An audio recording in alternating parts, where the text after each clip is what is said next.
Hi, I'm Kathy. Welcome to my kitchen. Today I'd like to show you how I make one of my favorite recipes.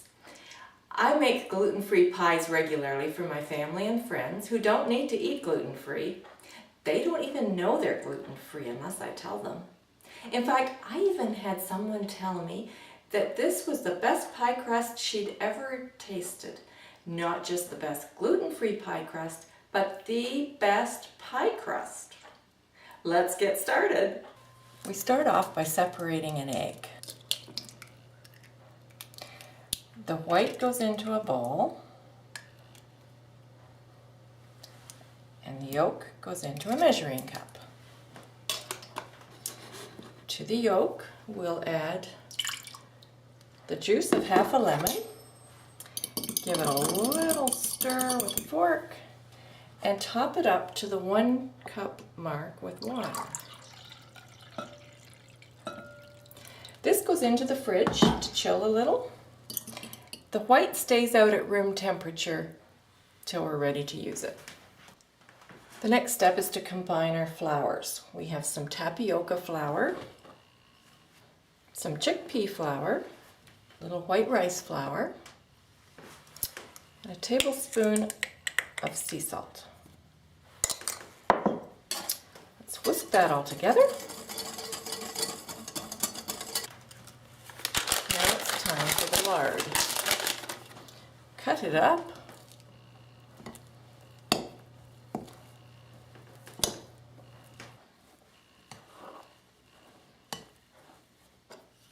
Once we have the lard cut into more manageable pieces, we'll bring in the pastry blender. Now, we just want to blend this until we have lumps about the size of peas.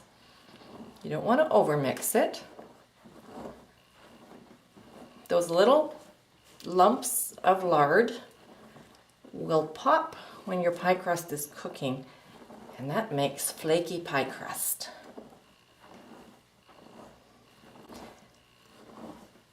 You could make this in a food processor, but your lard would be so well incorporated that your pie crust wouldn't be as flaky as it will if you make it by hand.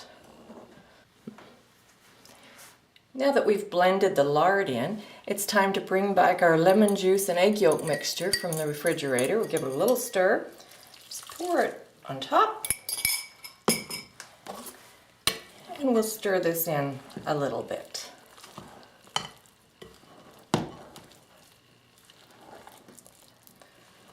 Just 7 or 8 stirs or so.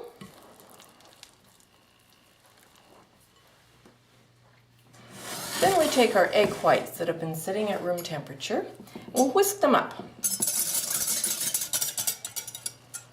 Once your egg whites are foamy like this, it's time to pour them back in over your dough, and we will just gently stir this together. Again, not stirring too much.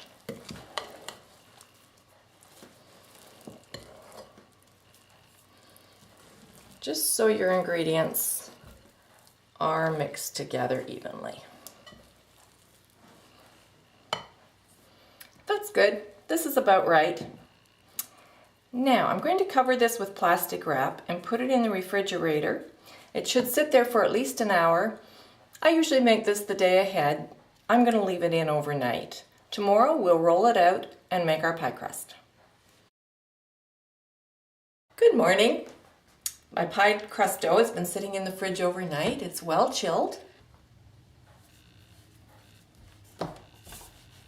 This recipe makes 5 or 6 single pie crusts.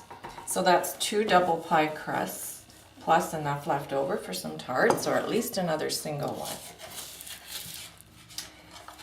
We want to continuously flour our surface and our rolling pin to keep the dough from sticking. This dough is very moist, so you can use lots of flour as you roll it. In fact, it's not the best recipe for a crust that you're going to bake without any filling in it. You'll need a different recipe for that, but this is a fantastic recipe for any pie that gets baked with the filling inside.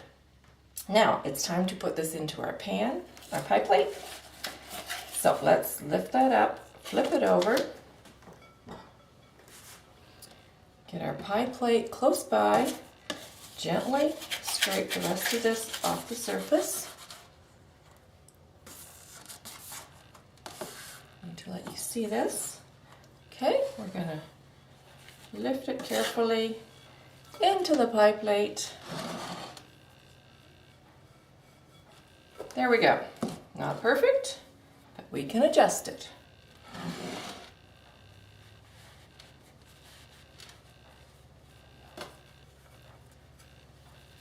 It's easy to patch up little holes.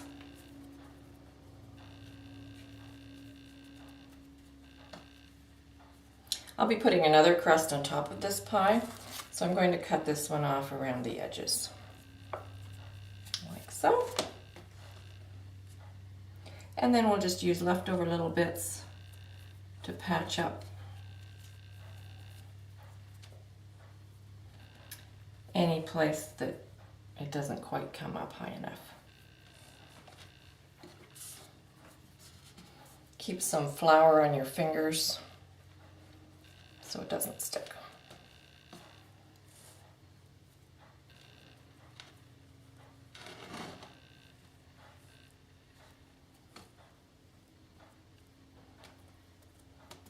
There, that's our bottom crust.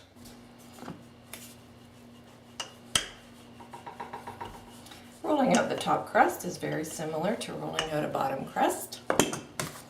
Make sure you have lots of flour on your surface, on the top, on the rolling pin, so it's not sticking. You need to turn it over often. Keep adding more flour.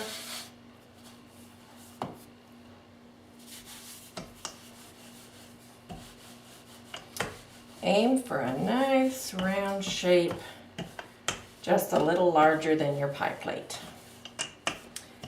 It's a little more important to get the top crust just right and free from holes because it's harder to fix it once it's on the pie.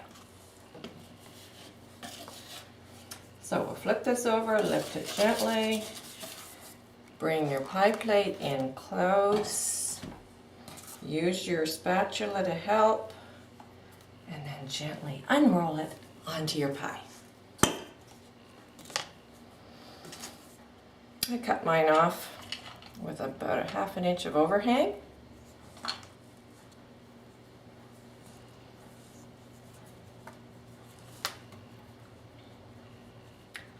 Then just wrap it around your bottom crust. You see that? Bring in the bottom crust, put the top one over, and tuck it down next to the plate.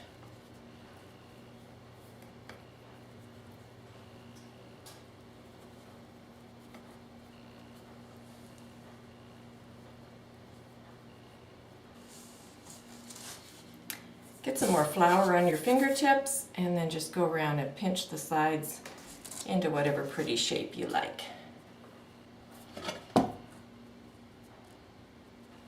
Poke a few holes in the top for ventilation. And it's ready to pop into the oven. It looks like our pie is ready. Here's our finished pie, fresh from the oven.